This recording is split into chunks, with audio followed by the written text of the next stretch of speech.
안녕하십니까. 이찬용 부동산입니다. 오늘은 3월 6일 토론토 부동산 TV 111편 3월 부동산 전망 어디까지 갈까라는 제목을 가지고 말씀드리기로 하겠습니다. 지난달 2월달 부동산 시장을 보면 2월달은 그 전에 작년 2월달에 비해서 거래량은 16.8% 줄어들고 그리고 새로운 매물은 6.6% 줄어들었죠. 그럼에도 불구하고 가격은 27.7% 오르고 그래서 133만 4천 불까지 이제 올라갔죠. 이거는 이제 그 GTA 평균 그 단독주택, 타운하우스, 콘도 다 합친 거의 평균이죠. 이제 이 시장을 우리가 분석하는 거는 지난주에 이제 중앙은행에서 금리를 0.25% 올렸죠. 그리고 올해 계속해서 금리를 올릴 거라고 많은 사람이 예측하고 있는 가운데 금리가 올라가는 것을 대비해서 손치매를 하고 있다. 뭐 그런 식으로 분석들을 많이 하고 있죠.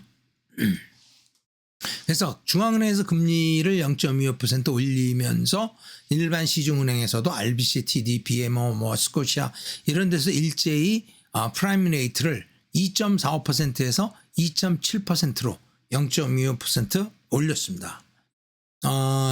작년 말부터 많은 사람들이 이제 저한테 물어보는데 어차피 금리가 인상되면 변동 이자율의 모기지를 갖고 계신 분들은 고정 이자율로 바꿔야 되는 게 아니냐. 뭐 그런 얘기를 많이 물어보시는데 저는 개인적으로 변동 이자율이 훨씬 유리하지 않느냐. 지금 이 순간에도 변동 베리어블 레이트가 더 유리할 거다라고 저는 예측을 하고 있어요. 뭐 개인적인 생각이에요. 뭐 나만 금리가 올라갈 거라고 생각하는 게 아니라 은행도 다 알고 있는 상황이죠. 그 사람들이 이자율 정하는 거니까 그 사람들은 바보가 아니기 때문에 절대 손해보게 정하지 않겠죠. 자, 변동 이자율은 어차피 그때 이자율에 따라서 내가 내는 거니까 손해봐도 얼마나 손해보겠어요. 그죠? 그래서 변동 이자율로 가는 게 낫겠다. 그리고 금리를 우리가 예상한 것처럼 그렇게 많이 올릴 수 있는 상황이 올 거냐에 대한 것도 확실치 않다는 거죠. 그래서 그냥 일단은 변동 이자율로 버티자. 뭐 제 말이 꼭 맞는 거 아니에요. 그러니까 참고하시라고 말씀드리는 거예요. 이거는 빨간 선은 그 지난해 1월 달부터 그 주택 가격이 이제 어떻게 움직였나 하는 걸 보여주는 거죠. 굉장히 가파르게 올라갔잖아요. 그죠? 작년 1월부터. 그리고 파란색의 막대 그래프는 그 전달에 비해서 몇 퍼센트 올라갔나요? 그죠? 그래서 지금 작년 1월 달은 그 재작년 12월에 비해서 3.8% 올랐고 2월 달은 1월 달에 비해서 8.02% 올랐다는 거죠. 3월 달도 올랐지만 3월 달은 4.9%, 작년 4월 달은 오히려 3월 달에 비해서 떨어졌죠, 가격이.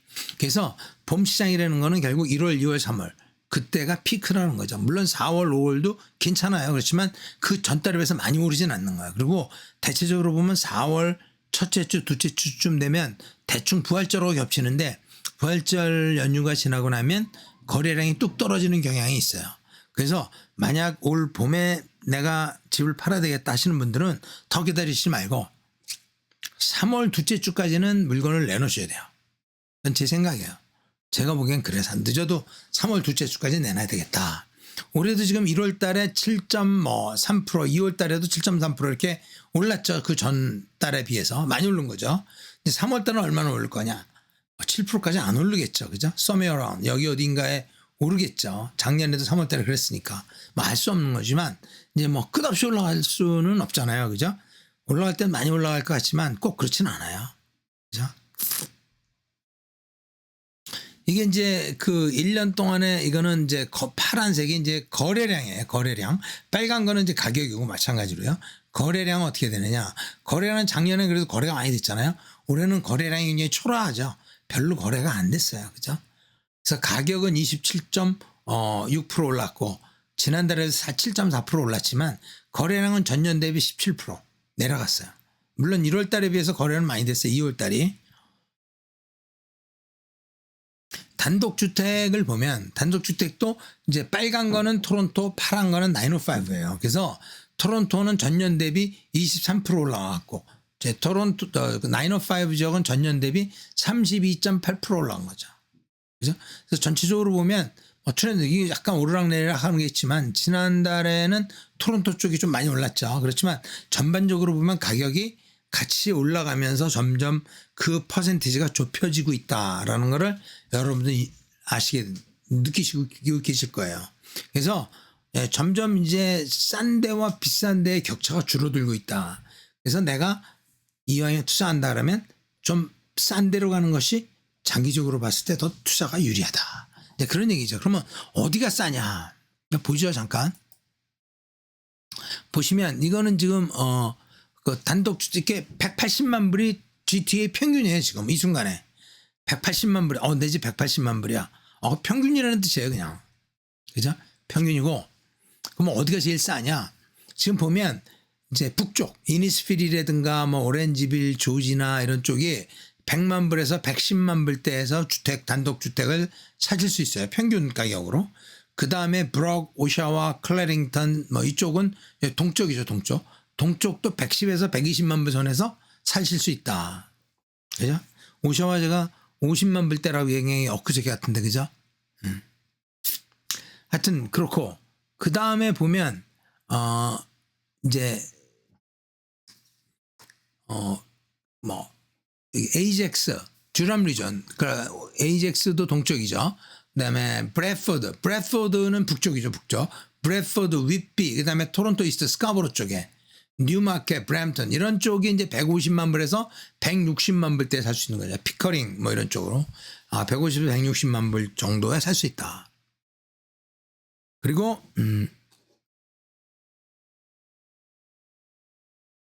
요게 이제 그 토론토의 평균이니까 요게 이제 이게 179만 7천 불, 180만 불. 여기가 토론토의 평균, GTA 평균이에요. 그리고 그 근처에 있는 게 지금 이제 그 밀턴이라든가 아니면 뭐 벌링턴, 미시사가, 할튼 여기가 지금 이제 170, 180대에 살 수 있는 거죠. 그리고 나머지는 이제 뭐 190만 불에서 200만 불 넘어가죠.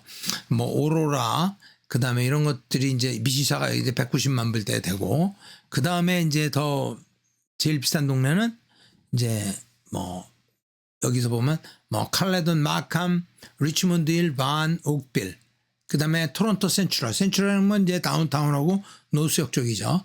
거기가 이제 200만 불 넘어가서 200에서 300만 불 사이.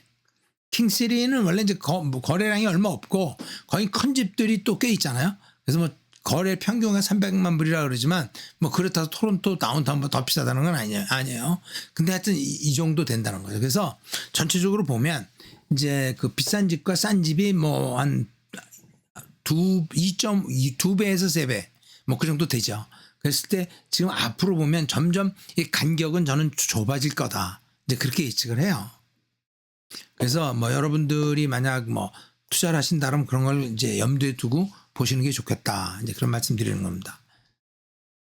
근데 타운하우스는 이제 이게 빨간 거는 토론토, 파란 거는 905죠. 근데 뭐 905하고 토론토가 이제 1월 달부터 이제 같이 가요. 뭐 몇천 불 사이로 서로 오르락내리락 하는데 뭐 2월 달에는 뭐 905가 뭐 몇천 불 더 비쌌지만 하여튼 같이 가는 거죠. 그래서 거래 가격이 별 차이가 없어졌다. 그런 얘기죠. 콘도도 이제 갭이 점점 줄어드는 게 눈에 보이죠. 그죠? 빨간 게 토론토, 파란 게 905. 토론토는 지금 이제 지난달에는 그 다운타운 쪽에 이제 다시 돌아오는 사람들이 좀 몰리면서 그러면서 다운타운 쪽에 가격이 좀 이제 굉장히 좀 물건이 없으니까 이제 거래가 많이 됐죠. 비싸게 좀 거래가 됐죠. 근데 뭐 앞으로 계속 그렇게 될 거다라고는 생각하진 않아요. 조금 이제 다운타운 좀 쉬어가지 않겠느냐. 이제 그렇게 보고 있어요. 이거는 지난 3년간에 매달 어떻게 변했느냐는 걸 좀 보여드리는 건데 이거를 보여드리는 이유를 제가 설명을 하면서 이유를 말씀드릴게요. 지금 여기 보면 막대가 여러 개가 있잖아요. 1월, 2월, 3월, 4월, 5월, 6월, 7월 쭉 있는데 여기 보시면 뭐 8월 달 여기 보시면 회색으로 되어 있는 게 2019년도예요. 그 다음에 초록색으로 되는 게 2020년도, 파란 거는 2021년 작년이에요. 이게 뭐냐? Sales to New Listing Ratio예요. 실제로 물건이 그 달에 몇 개가 나왔고 그 달에는 또 몇 개가 팔렸느냐는 거죠. 그래서 나온 거에 비해서 몇 퍼센트가 팔렸느냐. 꼭 나온 물건이 아니라 그 달에 팔린 총 물건의 개수를 새로운 물건이 나오는 것과의 비율을 말하는 거예요. 그래서 40% 이상 되면 셀러스 마켓이다. 우리가 보통 그렇게 얘기하거든요. 근데 2019년도 1월 달 빼놓고는 다 40% 이상 넘었죠. 그죠? 근데 이제 2019년보다는 대체적으로 2020년도가 더 많이 팔리고 그 작년도는 월등히 많이 팔렸죠. 그래서 대개 보면 그렇잖아요. 그죠? 뭐 원래 2019년이 많이 팔린 것도 있지만 이 작년이 그래도 많이 팔렸죠. 그죠? 전체적으로 보면. 근데 이 차트가 1월 달 들어가면서 차트가 이제 작년 1월보다 올 1월이 좀 덜 팔렸죠. 그죠? 그 다음에 작년 2월 달보다 올 2월도 좀 덜 팔렸죠. 뭐 2020년보다도 덜 팔린 거죠. 그럼 그 3월은 어떻게 될까요? 이걸 보면 시장이 스스로 조금씩 쿨다운 해가고 있다라고 저는 예측을 해요. 쿨다운 해가고 있다. 아주 굉장히 좋은 사인이죠. 그러니까 무조건 오르는 것보다 좀 쉬었다 가는 게 쉬엄쉬엄 가야 훨씬 더 멀리 갈 수 있다. 그런 얘기죠. 또 한 30년 차트를 이렇게 보면 이게 이제 2018년도 리만 브라더스 금융위기 때 카나다도 뭐 크게 관계가 없는데 사실은 은행이 문제지. 주택가격이 좀 떨어졌어요. 한 10% 15% 떨어졌어요. 일시적으로. 그것도 3, 4개월 만에 다시 리커버리 했죠. 2017년도 부동산 대책이 나왔을 때 대책의 핵심은 뭐냐면 그 포린 바이어 텍스를 15% 매기겠다는 거잖아요. 근데 사실 포린 바이어가 전체 마켓에서 차지하고 있는 비중이 그렇게 많지 않아요. 5% 내외 골든밖에 안 된다 거죠. 그것 때문에 마켓이 이렇게 흔들릴 정도는 아니다는 거죠.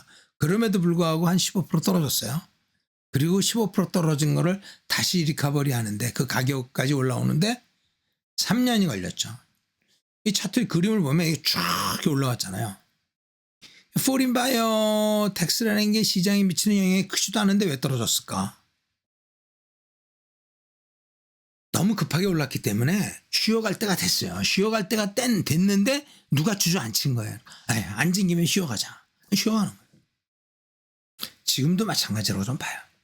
이렇게 올라가고 있는데 이게 어디까지 가나요? 천장 뚫고 가나요? 어디로 갈까? 누군가가 주저앉혀주면 쉬어갈 거다라는 얘기죠. 누군가 어떤 일이 벌어지든 간에 뭔가 일이 생기면 쉬어간다. 전 그렇게 보는 거죠. 그것이 금리 인상이 될 수도 있고 아니면 어떤 우크라이나 전쟁으로 인한 세계적인 어떤 불황이나 소유값 올라가나. 지금 그 밖에 나가 보면 가솔린 가격이 뭐 2불 넘었죠. 그러니까 프리미엄 넣으려고 그러면 2불 더 줘야 돼요. 그죠? 리터당. 말이 안 되죠. 그죠? 근데 그런 상황이에요, 지금요. 근데 하여튼 그것과 주택과 무슨 관계가 있느냐? 관계가 있다. 그런 얘기예요. 그래서 지금 어디로 갈 거냐? 제가 보기에는 조만간 좀 쉬어가지 않겠느냐. 이렇게 보는 거죠. 이거는 이제 그걸 좀 확대해서 본 거예요. 그래서 다시 그때에 비해서 3년이 걸렸다. 그런 얘기죠. 또 이제 이게 수요와 공급의 문제인데 뭐 저번에 스코시아뱅크 사장이 리코멘데이션 한 게 10년 동안 150만 채를 지어라. 그래야 우리가 인구 증가를 뭐 대비해서 어떻게 뭐 주택 가격을 안정시킬 수 있다. 뭐 그런 얘기를 했죠. 근데 이제 우리 마음씨 좋은 그 오타와에 계신 그 저스틴 트리도 그분께서는 지금 우크라이나에서 발생하는 모든 피난민들을 우리가 무제한으로 받겠다. 마음씨도 좋으세요. 근데 누구 돈으로 받을 건지는 얘기를 안 하는데 하여튼 무제한대로 받겠다. 우크라이나에서 지금 피난민이 한 150만 명 정도 발생했다 그래요. 그래서 대부분 그 주변 국가로 갔지만 이제 그 사람들이 또 다시 이제 2차로 딴 데로 퍼져나가겠죠. 그 중에는 미국으로 오는 사람도 있고 캐나다로 오는 사람도 있겠죠. 그죠? 뭐 그냥 오라고만 그러면 되나냐. 사람은 저녁 시에 초대해놓고 밥상에 숟가락은 놔야 되잖아요. 그죠? 숟가락도 안 넣고 오라 그럽니까? 말이 되겠어요. 그죠? 그래서 일단 이렇게 사람들이 몰려오는데 주택은 언제 질 거냐. 그 뱅크 오브 캐나다에서는 인플레이션을 막기 위해서 인플레이션을 쿨다운하기 위해서 금리를 올린다라고 얘기하고 있어요. 근데 사실은 금리는 어차피 올려야 돼요. 그죠? 금리가 마르고 닳도록 0%에서 왔다 갔다 할 수는 없잖아요. 그죠? 올리긴 올려야 되지만 인플레이션과는 아무 상관가 없다. 인플레이션은 핑계다 하는 거죠. 인플레이션으로 물가를 금리 인상으로 인플레이션을 잡겠다는 얘기는 경제를 죽이고 나면 인플레이션은 저절로 떨어지게 돼 있어요. 그 말밖에 안 되는 거죠. 그죠? 네. 그래서 지금 현재 우리가 겪고 있는 인플레이션의 원인에 대한 인식의 차이 때문에 이런 말이 나오는 거다라고 저는 믿고 있어요. 저뿐이 아니라 그렇게 생각하는 사람들이 꽤 많아요. 그죠? 그래서 금리를 계속해서 더 올릴 수 있을까? 그것도 미지수예요, 지금요. 그죠? 그래서 그 디맨드를, 수요를 좀 진작시키기 위해서 금리를 올린다. 금리를 올리면 수요가 줄어드나? 생각해 볼 문제죠. 그래서 저는 이제 이번 111편이요. 끝나고 나서 112편은 금리 인상과 우크라이나 사태로 인해서 어떤 변화가 오느냐에 대한 것을 제가 설명하려고 그래요. 그래서 두 개로 쪼개서 말씀드리는데 이 두 편의 핵심은 바로 등산이에요. 등산. 우리가 등산, 산에 간다 그랬을 때는 등산, 산에 오르다라는 뜻이지만 등산하는 사람 치고 산에 오르기만 한 사람 전 본 적이 없어요. 산에 올라간 사람은 틀림없이 내려와요. 죽지 않는다면. 죽어도 내려오죠, 결국은. 그죠? 집에 가야 되니까. 산에 오르는 것이 등산이 아니라 오르고 내리는 것까지가 등산이다. 전 그렇게 봐요. 근데 문제는 산에 올라갈 때는 앞이 잘 보이지만 이 사람이 록 클라이밍 하고 있잖아요. 산에 올라갈 때는 앞이 잘 보이지만 내려갈 때는 앞이 잘 안 보인다. 그래서 하산길이 더 위험하다라고 저는 생각해요. 뭐 등산 많이 하시는 분들은 다르게 생각할지 모르지만 저는 그렇게 생각해요. 이것은 우리가 모든 투자에 있어서도 마찬가지다. 주식 투자도 마찬가지고 부동산 투자도 마찬가지다. 오를 때는 끝없이 오를 것 같고 주식을 사놓고 오르기 시작하면 기분이 좋잖아요. 아, 오늘도 올랐어. 이야, 그 다음날도 상종가야. 우와, 신나네. 그렇지만 언젠간 내려간다. 또 내려가기 시작하면 끝없이 내려갈 것 같아가지고 그냥 내다 팔죠. 팔고 나서 보면 다시 올라가잖아요. 저 신기해요. 그죠? 내가 사면 그날부터 떨어지기 시작하고 내가 팔면 그날부터 오르기 시작하는 거잖아요. 참 신기하잖아요. 그죠? 그래서 제가 지금 부동산도 똑같이 생각해요. 지금 엄청나게 지금 광분나고 있는 상황이 많은데 지금 막 벌리는 것보다는 주식도 마찬가지고 쉬는 것도 투자다. 주식 투자하시는 분 그런 얘기 많이 하잖아요. 부동산도 지키는 것도 투자다. 있는 거를 잘 지키고 있는 것도 저는 좋은 방법이라고 생각해요. 부동산은 물론 장기적으로 봐서는 무조건 손해보지 않는 장사예요. 지금 상황을 봤을 때 마켓에서 부동산은 지금 사나 언제 사나 무조건 손해는 안 봐요. 그렇지만 지금은 시절이 좀 수상하니까 조금 쉬었다가 수만 번 돌리고 가자는 거죠. 그죠? 오늘 그 111편 여기까지 하고요. 112편에서 다시 뵙기로 하겠습니다. 감사합니다.